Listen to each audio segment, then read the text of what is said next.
Ribbon bo'limi yoki Graphite Modeling Tools bo'limi bilan tanishamiz. 3D Max'da oldingi versiyalarida Graphite Modeling Tools deb nomlanar edi. Hozirgi yangi versiyalardan boshlab Ribbon bo'limi deb nomlanyapti. Bu mana shu qismda joylashgan Show Ribbon deb nomlanadi. Bitta bosamiz, quyidagi demak bo'limlari mavjud. Modeling, Freeform, Selection, Object Paint va Populate degan bo'limlari mavjud. Demak, birinchi bo'limdan boshlaymiz. Modeling bo'limi.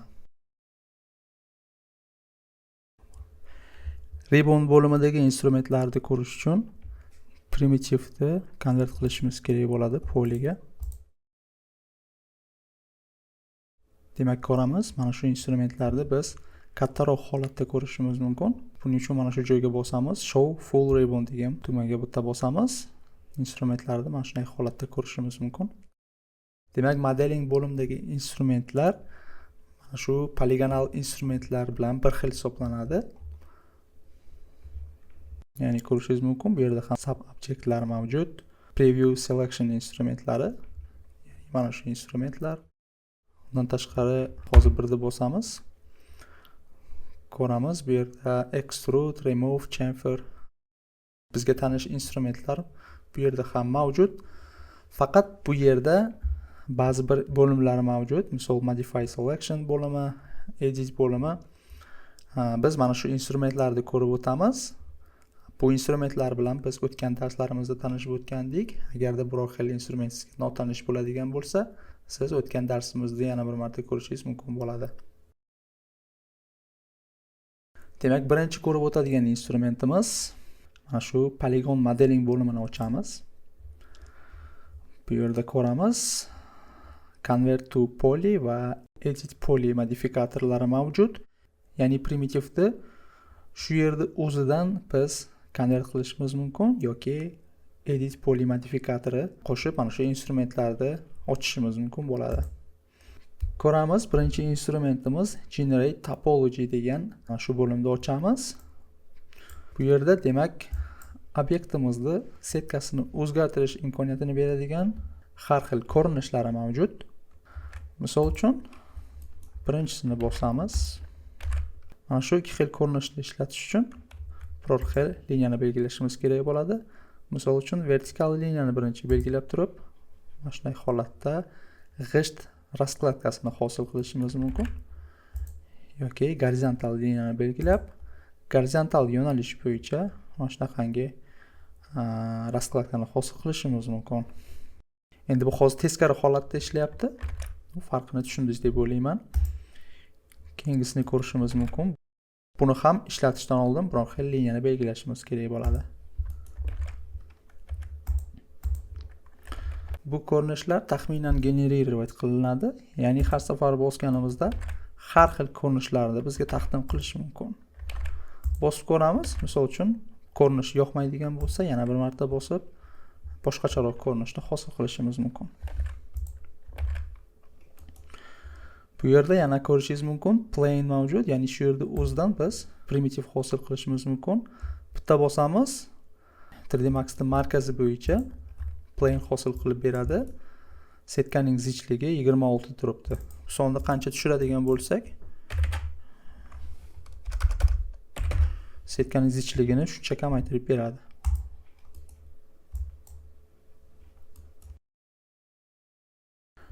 Modify selection bo'limi liniyalarda ishlaydi. Shuning uchun liniyalarni belgilashimiz kerak bo'ladi. Ko'ramiz, loop va ring instrumentlarida siz bilasiz. Bu yerda ham ring va loop instrumentlari mavjud. Keyingi instrumentlari grow loop. Misol uchun mana shu liniyalarni belgilab turib, plusni bosamiz. Mana shunday holatda liniyalarni belgilashni ko'paytirib borishimiz mumkin. Poligonlarda ozgina boshqacha ishlaydi. Misol grow'ni bosadigan bo'lsak, to'g'rida joylashgan liniyalardan tashqari mana shu qismda joylashgan liniyalarni ham belgilab o'sib boradi, ya'ni belgilash o'sib boradi.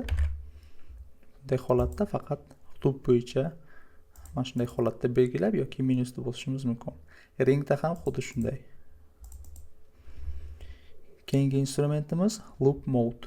Agar buni yoqib qo'yadigan bo'lsak, misol bitta liniyani bitta bosamiz, mishkani 2 marta bosishimizda hojati bo'lmaydi.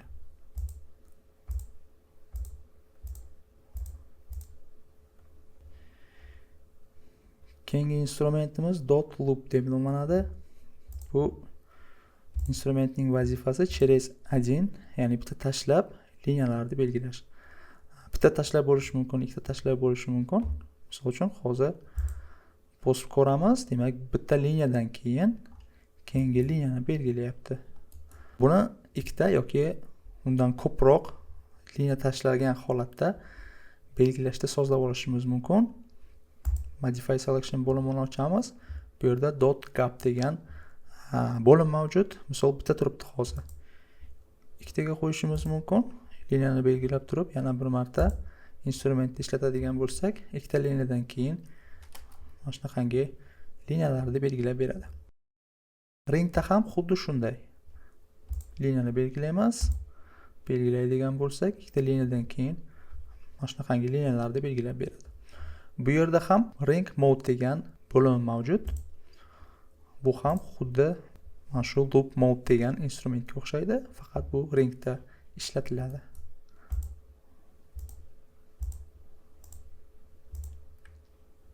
Modify selection bo'limini ochamiz. Bu yerda ko'rib o'tadigan instrumentlarimiz birinchisi, demak, step loop degan instrumentimiz. Bu instrumentning vazifasi, misol uchun, shu liniyani belgilaymiz. Keyingi liniyani belgilaymiz va step loopni bosadigan bo'lsak, ikkita belgilangan liniyalar orasini to'ldirib beradi. Ya'ni mana shu liniyalarni belgilab beradi. Keyingi instrumentimiz step mode instrumenti. Bu instrumentning vazifasi mana shu step loopga o'xshaydi. Buni birinchi yoqib qo'yishimiz kerak bo'ladi. Misol, mana shu liniyani belgilaymiz. Control orqali keyingi liniyani belgilaydigan bo'lsak, barcha liniyalarni belgilab beradi.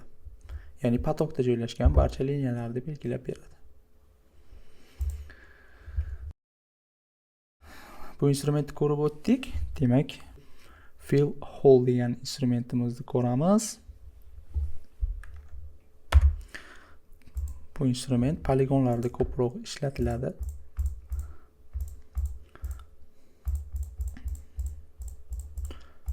Misol uchun, mana shunday holat bo'ladigan bo'lsa, fill deb bosadigan bo'lsak, belgilanmay qolgan poligonlarni yana belgilab beradi. To'g'risi kamroq ishlatiladi. Mana shu fill instrumenti esa ko'proq ishlatilishi mumkin. Ko'ramiz, misol uchun, mana shunday holatda biz poligonlarni belgilashimiz mumkin. Agar fill deb bosadigan bo'lsak, belgilangan poligonlarimizga nisbatan kvadrat holatdagi yoki to'rtburchak holatdagi belgilashni amalga oshirib beradi. Keyingi instrumentlarimiz Simulator degan instrument. Bu ko'proq ishlatiladigan instrument hisoblanadi. Misol uchun, mana shu liniyalarda loop orqali belgilaymiz. Biror xil amaliyotni bajaramiz. Extrude berishimiz mumkin.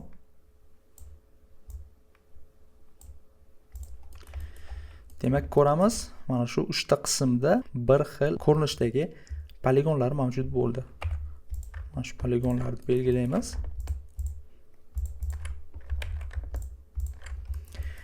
Deylik, modelimizda mana shunaqangi joyi juda ko'p. Ularning har birini bitta-bitta belgilash qiyin hisoblanadi.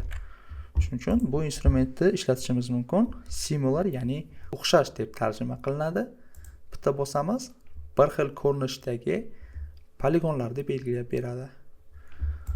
Bu yerda uning bo'limlari mavjud, ya'ni sozlab olishimiz mumkin. Edge count, ya'ni liniyalarni soni bo'yicha belgilash amalga oshirilishi mumkin. Face areas, ya'ni poligon yuzasining o'lchamlari bo'yicha. Topology, poligonlarning setkasi bo'yicha. Normal direction, poligon normallari bir xil yo'nalishga ega bo'lgan poligonlarni demak belgilashimiz mumkin bo'ladi. Outline instrumentini ko'ramiz. Outline instrumenti, misol uchun, element bilan belgilaymiz. Mana shu obyektimizni outline deb bosadigan bo'lsak, elementni tashqi poligonlarini belgilab beradi.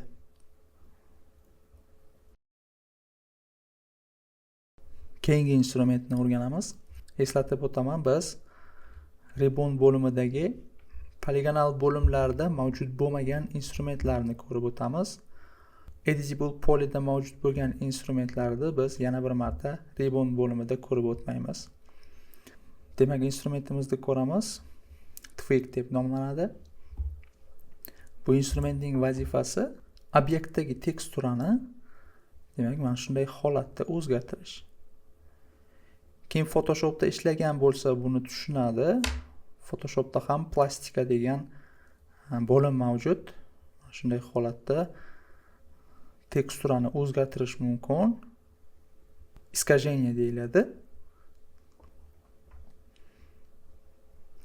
Bu turdagi amaliyotlarni biz keyingi bo'limda teksturalash bo'limida ko'rib o'tamiz. U yerda klaster va razvertkalar haqida ma'lumot beriladi. Hozircha mana shu instrument funksiyasini ko'rib o'tyapmiz.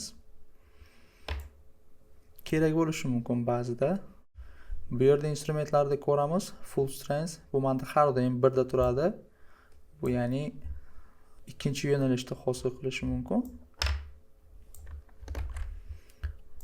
Manda har doim birda turadi.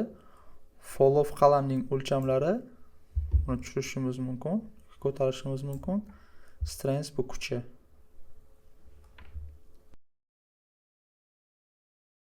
Modeling bo'limidagi eng ko'p ishlatiladigan instrumentni ko'ramiz. Bu instrumentimiz Swift Loop deb nomlanadi. Instrumentning vazifasi obyektimizda mana shunday holatda liniya qo'shib berishdan iborat. Demak, shiftni bosib liniya qo'shadigan bo'lsak, poligonni markazi bo'yicha liniya qo'shib beradi. Agar obyektimiz mana shunday shaklga ega bo'lsa, shiftni bosib liniya qo'shadigan bo'lsak, obyektimizni shakliga nisbatan liniya qo'shib beradi. Hozir Swift Loop orqali bitta bosamiz, oddiy holatda liniya qo'shib beradi. Shiftni bosib liniya qo'shadigan bo'lsak, obyektimizni shakliga nisbatan liniya qo'shib beradi.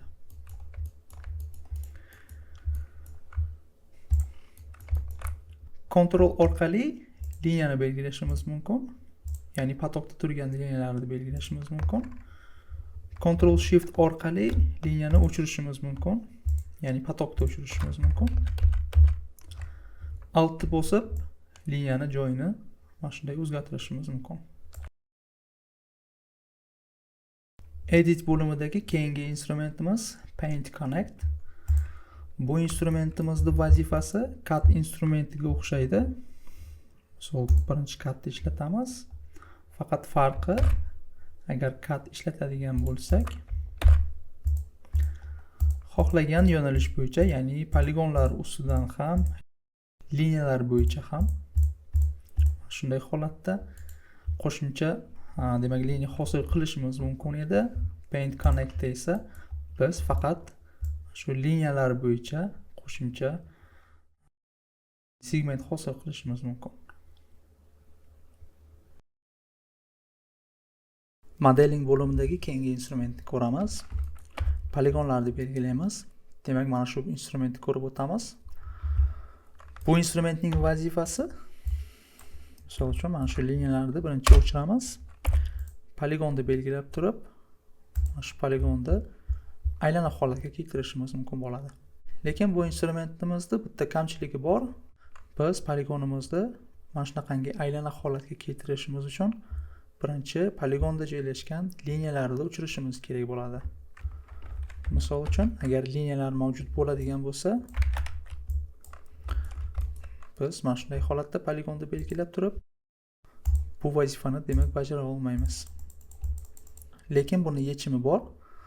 Mana shu ko'rinishdagi vazifalarni bajarish uchun men sizlarga Regularizer degan skriptni taklif qilaman. Qo'shimcha degan papkani ochasiz. Mana shu faylni o'zini surib, ekranda o'ziga tashlab qo'yasiz. Mishkani o'ng tarafini bosganingizda sizda ham demak Regularize degan instrument mavjud bo'ladi. Bitta bosamiz. Demak, ko'rishingiz mumkin. Hech qanday liniyalarni o'chirishimizning hojati bo'lmaydi.